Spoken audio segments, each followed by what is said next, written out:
मंदिर भगवान विष्णु के अवतार श्री कृष्ण को समर्पित है। हर साल यहाँ लाखों श्रद्धालुओं का जमावड़ा लगता है।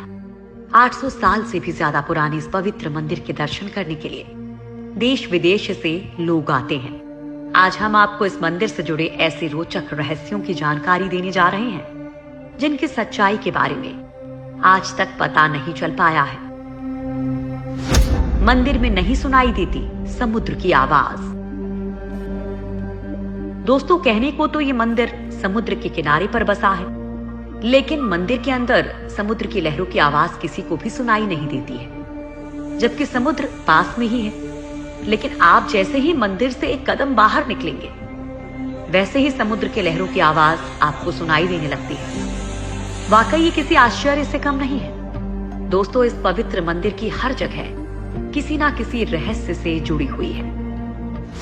मंदिर में कभी नहीं होती प्रसाद की कमी। मंदिर में प्रतिदिन चाहे कितने ही श्रद्धालु दर्शन के लिए आएं, मगर प्रसाद की मात्रा कभी घटती नहीं है।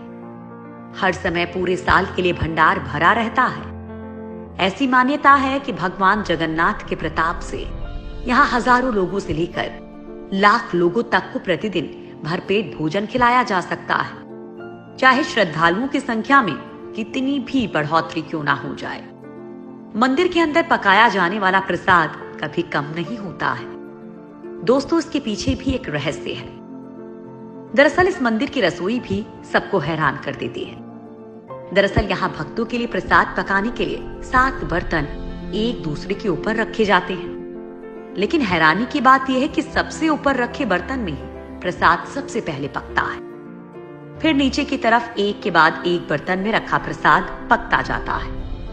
इसके अलावा ये भी कहा जाता है कि यहाँ हर दिन बनने वाला प्रसाद भक्तों के बीच कभी कम नहीं पड़ता। चाहे 10-20 हजार लोग आए या लाखों लोग, सबको प्रसाद जरूर मिलता है। यहाँ की विशाल रसोई में भगवान जगन्नाथ को चढ़ने वाले महाप्रसाद को बनाने के लिए 500 रसोइये लगे रहते हैं, जिनके लिए अलग से 300 सहयोगी काम करते हैं। यानी कि करीब 800 लोग मिलकर महाप्रसाद तैयार करते हैं। दोस्तों, कहा जाता है कि मंदिर का प्रसाद तभी खत्म होता है जब मंदिर के दरवाजे बंद कर दिए जाते हैं। भगवान जगन्नाथ के मंदिर में आज भी कई ऐसे चमत्कार होते हैं जिनका जवाब विज्ञान के पास भी नहीं है। पुराणों के अनुसार जगन्नाथ मंदिर को धरती का बैकुंठ माना गया है, क्योंकि भगवान श्री कृष्ण आज भी यहाँ मौजूद माने जाते हैं। पुराने समय से ही यहाँ की सबर जनजाति के आराध्य देव हैं ये, और ऐसा कहा जाता है किसी वजह से यहाँ भगवान विष्णु का रूप अन्य मंदिरों की अपेक्षा थोड़ा अलग नजर आता है। रोज बदल जाता है मंदिर के शिखर का झंडा। हवा की उल्टी दिशा में उड़ता है मंदिर का झंडा। जगन्नाथ मंदिर का सबसे बड़ा रहस्य ये है कि इसके शिखर पर मौजूद झंडा हमेशा हवा की विपरीत दिशा में लहराता है। वैसे आमतौर पर दिन के समय हवा समुद्र से धरती की तरफ चलती है और शाम को धरती से समुद्र की तरफ, लेकिन आपको जानकर हैरानी होगी कि यहाँ ये प्रक्रिया उल्टी है। अब ऐसा क्यों है, ये रहस्य आज तक कोई नहीं जान पाया है। भारत में किसी भी मंदिर का ध्वज हर दिन नहीं बदला जाता है, लेकिन जगन्नाथ जी का मंदिर ही एकमात्र मंदिर है जिसका ध्वज हर दिन बदला जाता है। हर दिन एक पुजारी को ऊंचे गुम्बद पर चढ़कर ध्वज बदलना होता है। जगन्नाथ मंदिर की ऐसी मान्यता है कि अगर एक दिन भी ध्वज नहीं बदला गया तो मंदिर 18 सालों के लिए बंद हो जाएगा। जगन्नाथ मंदिर के शिखर पर एक सुदर्शन चक्र लगा है, जिसके बारे में कहा जाता है कि उसे किसी भी दिशा में खड़े होकर देखें, पर ऐसा लगता है कि चक्र का मुंह आपकी ही तरफ है। इसी तरह एक और रहस्य ये है कि मंदिर के शिखर की छाया हमेशा अदृश्य ही रहती है। उसे जमीन पर कभी कोई नहीं देख पाता। जगन्नाथ मंदिर के खजाने का रहस्य।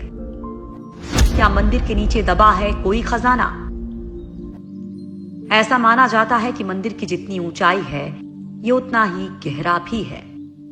मंदिर का खजाना, जिनमें रुपए पैसे ही नहीं, रत्न और जवाहरात भरे हुए हैं। ओडिशा हाईकोर्ट के आदेश के बाद रत्न भंडार कक्ष में 2018 को कड़ी सुरक्षा के बीच 16 सदस्यों वाली एक टीम ने 34 साल के बाद यहां जांच के लिए आई थी। इस घटना के करीब 2 महीने बाद मंदिर के खजाने की चाबी के गायब होने की बात सामने आई थी, जो अब तक नहीं मिली है।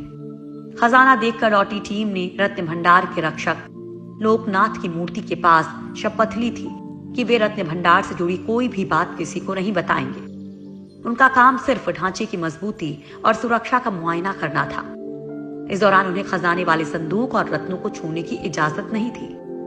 भगवान जगन्नाथ के खजाने की विशालता को लेकर इसलिए भी अटकलें लगाई जा रही हैं, क्योंकि इससे पहले 2011 में जगन्नाथपुरी के पास ही एमआर मठ से एक मजदूर एक चांदी का ईंट चुरा कर ले गया था, और इसके बाद एक ऐसा रहस्य उजागर हुआ जिसे देखकर प्रशासन की आंखें भी चौंधी आ गई थी। जांच में जब इस मठ के एक कमरे को खोला गया तो उसमें से 100 करोड़ से अधिक कीमत की चांदी की ईंटें मिली थी, और इसी वजह से अंदाजा लगाया जा रहा है कि मंदिर में खजाने का भंडार है। 7वीं सदी में हुआ था मंदिर का निर्माण।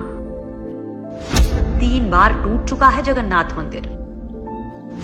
1174 ईस्वी में अनंग भीमदेव ने दोबारा बनवाया था मंदिर।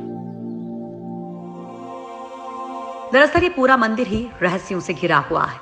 इसके बनने के पीछे भी एक रहस्य जुड़ा हुआ है।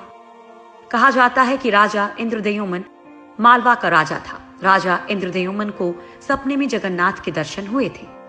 सपने में ही भगवान विष्णु ने उनसे कहा था कि नीलांचल पर्वत की एक गुफा में मेरी एक मूर्ति है, उसे नील माधव कहते हैं। तुम एक मंदिर बनवाकर उसमें मेरी ये मूर्ति स्थापित करवा दो। राजा ने अपने सेवकों को नीलांचल पर्वत की खोज में भेजा, लेकिन नील माधव की पूजा सबर कबीले के लोग करते थे। राजा के सेवक ने वहां से मूर्ति चुरा ली थी और राजा को लाकर दे दी थी। लेकिन मूर्ति की चोरी होने से भगवान नील माधव बहुत दुखी थे, इसलिए वो वापस उसी गुफा में चले गए। लेकिन राजा से वादा करके गए कि वो एक दिन उनके पास जरूर लौटेंगे, बशर्ते कि वो एक दिन उनके लिए विशाल मंदिर बनवा दे। राजा ने मंदिर बनवा दिया और भगवान विष्णु से मंदिर में विराजमान होने के लिए कहा। तब भगवान ने कहा कि तुम मेरी मूर्ति बनाने के लिए समुद्र में तैर रहा पेड़ का बड़ा टुकड़ा उठाकर लाओ, जो द्वारिका से समुद्र में तैरकर पुरी आ रहा है। राजा के सेवकों ने उस पेड़ के टुकड़े को तो ढूंढ लिया, लेकिन सब लोग मिलकर भी उस पेड़ को नहीं उठा पाए। तब राजा को समझ आ गया कि नील माधव के अन्य भक्त सबर कबीले के मुखिया विश्वर वसु की ही सहायता लेनी पड़ेगी। सब उस वक्त हैरान रह गए जब विश्व वसु भारी भरकम लकड़ी को उठाकर मंदिर तक ले आए। अब बारी थी लकड़ी से भगवान की मूर्ति गढ़ने की। राजा के कारीगरों ने लाखों कोशिश कर ली, लेकिन कोई भी लकड़ी में एक छेनी तक नहीं लगा सका। तब तीनों लोग के कुशल कारीगर भगवान विश्वकर्मा एक बूढ़े व्यक्ति का रूप धारण करके आए। उन्होंने राजा को कहा कि वे नील माधव की मूर्ति बना सकते हैं, लेकिन साथ ही उन्होंने अपनी शर्त भी रखी कि वे 21 दिन में मूर्ति बनाएंगे और अकेले में बनाएंगे। उनकी शर्त मान ली गई, लेकिन एक दिन राजा इंद्रद्युम्न की रानी खुद को रोक नहीं पाई और रानी के कहने पर राजा ने कमरे का दरवाजा खोलने का आदेश दिया। जैसे ही कमरा खोला गया तो बूढ़ा व्यक्ति गायब था और उसमें 3 अधूरी मूर्तियां पड़ी मिली। भगवान नील माधव और उनके भाई के छोटे छोटे हाथ बने थे, लेकिन उनकी टांगे नहीं, जबकि सुभद्रा के हाथ पांव बनाए ही नहीं गए थे।